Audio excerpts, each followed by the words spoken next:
दोन्ही राष्ट्रवादींच्या विलिनीकरणाची कल्पना शरद पवारांकडून नाही तर अजितदादांकडून आली होती आणि त्यासाठी अजितदादा महायुतीतून सत्तेतून बाहेर पडायला तयार होते. अजितदादा पवार भाजपच्या नेत्यांकडून मिळणाऱ्या पक्षपाती, अवमानकारक आणि ब्लॅकमेलिंग स्वरूपाच्या वर्तन आणि विधानांमुळे संतप्त आणि वैफल्यग्रस्त झाले होते. सत्तेपेक्षा अजितदादांना स्वाभिमान महत्त्वाचा वाटायला लागला होता.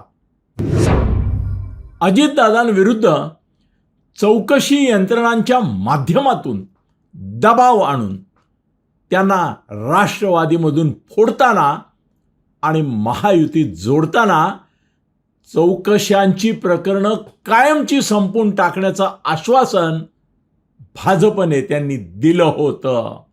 पण प्रत्यक्षात टांगती तलवार कायम ठेवण्याचं त्यांचं धोरण होतं आणि एक प्रकारचं हे ब्लॅकमेलिंग होतं ज्याला अजितदादा कंटाळले होते. उपमुख्यमंत्री आणि अर्थमंत्री असूनही अजितदादांच्या खात्यात आणि कारभारात मुख्यमंत्री कार्यालयातून हस्तक्षेप होत होता, निगराणी केली जात होती.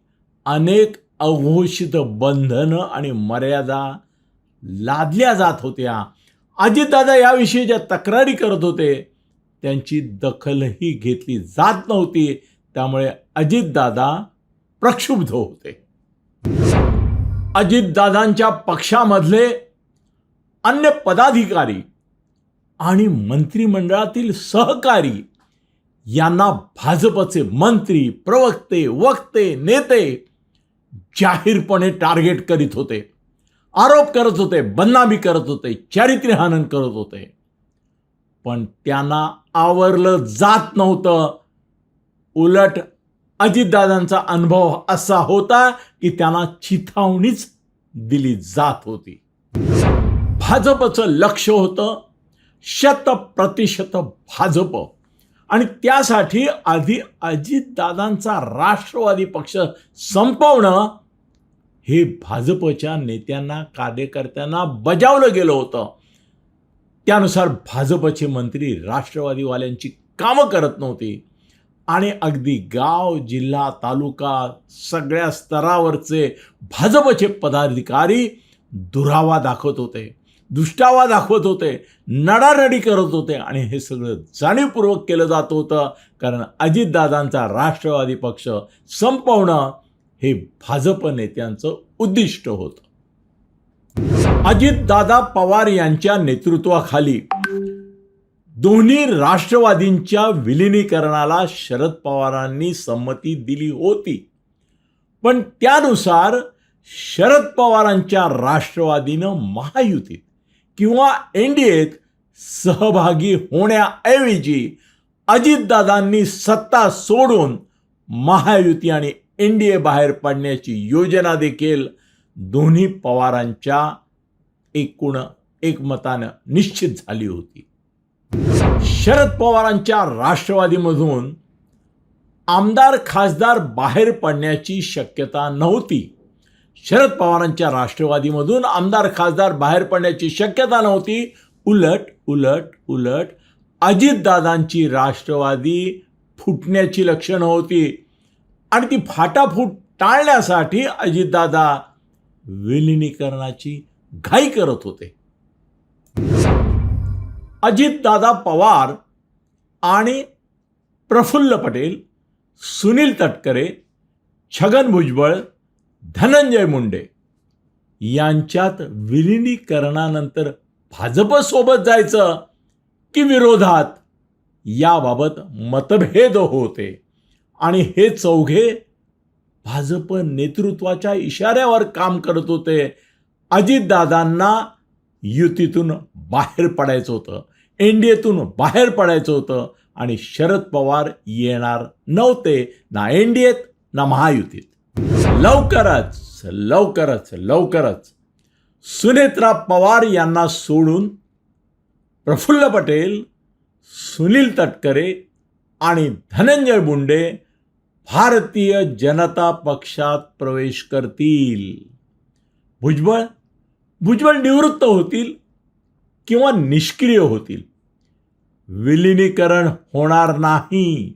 आता विलिनीकरण होणार नाही याचा फटका सुनेत्रा पवारांच्या राष्ट्रवादीला बसून बहुमतानं त्यांचे आमदार फुटलेले पुढल्या काळात तुम्ही पाहणार म्हणजे पाहणार.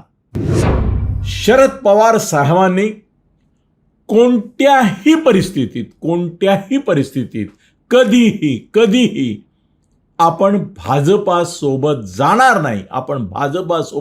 जाणार नाही हे निसंदिग्धपणे स्पष्ट केलं आहे.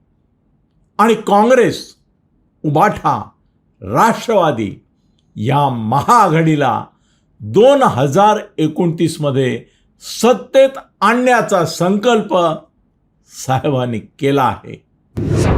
काँग्रेस नेते राहुल गांधी आणि सोनिया गांधी यांच्याशी शरद पवार साहेबांनी कमिटमेंट केली आहे.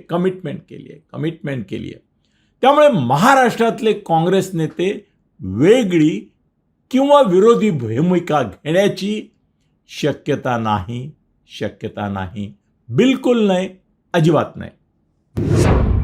यापुढील काळात 2029च्या विधानसभा निवडणुकीसाठी उद्धव ठाकरे हेच विरोधी पक्षांचा संघर्षरत चेहरा असतील.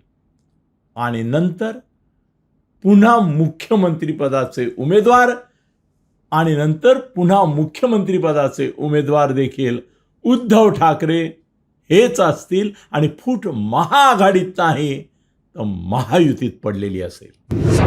उबाठा, राष्ट्रवादी शरदचंद्र पवार किंवा अगदी काँग्रेसचे देखील स्थानिक किरकोळ चिल्लर असे कार्यकर्ते गाव किंवा शहर पातळीवर कदाचित फुटू शकतात. पण भाजपबद्दलचा भ्रमनिरास, वैफल्य आणि लोकांमधला वाढता असंतोष यामुळे महाआघाडीतले मोठे महत्त्वाचे नेते यापुढे फुटणार नाहीत. अजितदादांच्या अपरोक्ष सुनेत्रा पवार या भारतीय जनता पक्षामध्ये आपली राष्ट्रवादी काँग्रेस विलीन करण्याची शक्यता आहे.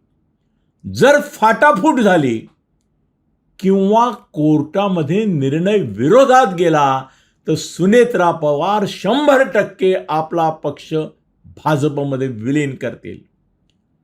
एक आणखीन धोक्याचा इशारा, चर्चेचा विषय.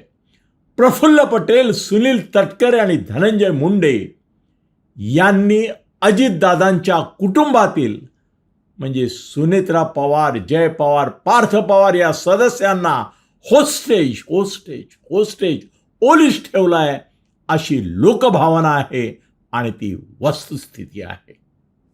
अजितदादा पवार यांच्या म्हणजे आता सुनेत्रा देवी पवार यांच्या राष्ट्रवादी काँग्रेसच्या विलिनीकरणाचा विषय संपलाय. पण अजितदादांच्या म्हणजे सुनेत्रा देवींच्या राष्ट्रवादी काँग्रेसच्या भाजपमधील विलयाचा मुद्दा आता उपस्थित झाला आहे आणि या पुढल्या काळात तो अत्यंत महत्त्वाचा, निर्णायक ठरेल आणि हा विलय संभव आहे. पंतप्रधान पदाची आपली कारकीर्द नरेंद्र मोदी पूर्ण करतील असं वाटत नाही. पंतप्रधान पदाची आपली कारकीर्द नरेंद्र मोदी पूर्ण करतील असं वाटत नाही. पण त्यांना पंतप्रधान पदासाठी पर्याय शोधण्याऐवजी कदाचित लोकसभेच्या मुदतपूर्व निवडणुका होण्याची शक्यता नाकारता येत नाही. अजितदादा पवार यांच्या राष्ट्रवादी काँग्रेसनंतर अजितदादा पवार यांच्या राष्ट्रवादी काँग्रेसनंतर 100% भाजपचं पुढलं टार्गेट एकनाथ शिंदे असतील. पुढलं टार्गेट एकनाथ शिंदे असतील आणि याची त्यांना जाणीव झाली असावी असं मला वाटतं. महायुतीतला अंतर्गत संघर्ष हा यापुढे तुम्हाला वाढताना दिसेल आणि या उलट महाआघाडी नेत्यांच्या मधलं अंतर कमी होताना दिसेल.